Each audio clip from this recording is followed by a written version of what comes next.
ಹಾಗೂ charitable trust ವತಿಯಿಂದ inspire education ಸ್ಕೂಲ್ನ ಆನ್ಯುವಲ್ ಡೇ ಕಾರ್ಯಕ್ರಮದ ನೇತೃತ್ವ ವಹಿಸಿದ ಆತ್ಮೀಯ ಸಹೋದರರು, ಭವಿಷ್ಯದ ಈ ಕ್ಷೇತ್ರದ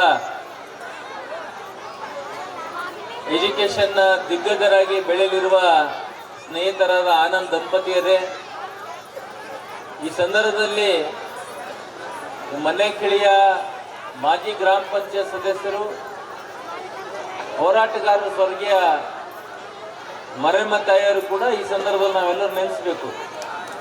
ಅವರೊಂದು ಆಶೀರ್ವಾದದಿಂದ ನಮ್ಮ ಆನಂದವರಾಗಲಿ ಇಡೀ ಒಂದು ಟ್ರಸ್ಟ್ ಬೆಳೀತಾ ಇದೆ ಅಂತ ಹೇಳ್ಬೋದು MLA.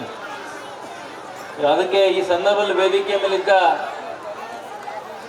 ನಮ್ಮ ಅಧ್ಯಕ್ಷರ ಗುರು ಅವರೇ, ಸ್ವಾಮಿ ಅವರೇ, ಸಲಾರ್ ಪಾಷಾಜಿ ಅವರೇ, ಹನುಮಂತ್ ಅವರೇ, ತಾಜುದ್ದೀನ್ ಅವರೇ, ನಮ್ಮ ಆತ್ಮೀಯ ಸ್ನೇಹಿತರು,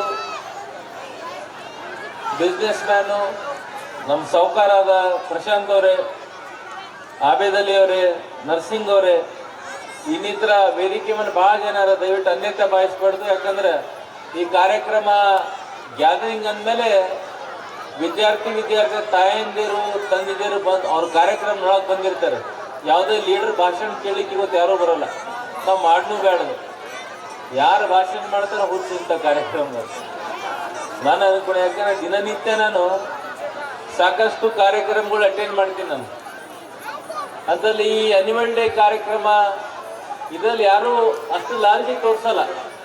ಎಲ್ಲರೂ ನನ್ನ ಮಕ್ಕಳು ಓದೋದಲ್ದೇನೆ ಏನು ಮಾಡಿದ್ದಾನೆ, ಯಾವ ಪ್ರೋಗ್ರಾಮ್ದಲ್ಲಿ ಯಾವ ಥರ ಡ್ಯಾನ್ಸ್ ಮಾಡ್ತಾನೆ, ಯಾವ ಥರ ಹಾಡ ಆಡ್ತಾನೆ, ಯಾವ ಥರ ಆ್ಯಕ್ಟಿವಿಟೀಸ್ ಮಾಡ್ತಾನೆ, ಅದು ನೋಡ್ಲಿಕ್ಕೆ ತಂದೆ ತಾಯಿಯಂದ್ರೆ 10-15 ದಿನ ಹಿಡಿದು ಅದರಲ್ಲಿ ಫುಲ್ ಬ್ಯುಸಿ ಇರ್ತಾರೆ. ಆ ಮಕ್ಕಳಿಗೆ ಗ್ಯಾದರಿಂಗ್ ಅಂತಂದ್ರೆ ತಾಯಂದಿರಿಗೆ ತೊಂದರೆ ಆಗಲ್ಲ, ಆ ತಂದಿದರಿಗೆ ತೊಂದರೆ ಇರ್ತದೆ. ಯಾಕೆ ಡ್ರೆಸ್ ಮ್ಯಾಚಿಂಗ್ ಡ್ರೆಸ್ ತರಬೇಕಂತ ಹೋಗಿ ದುಕಾನ್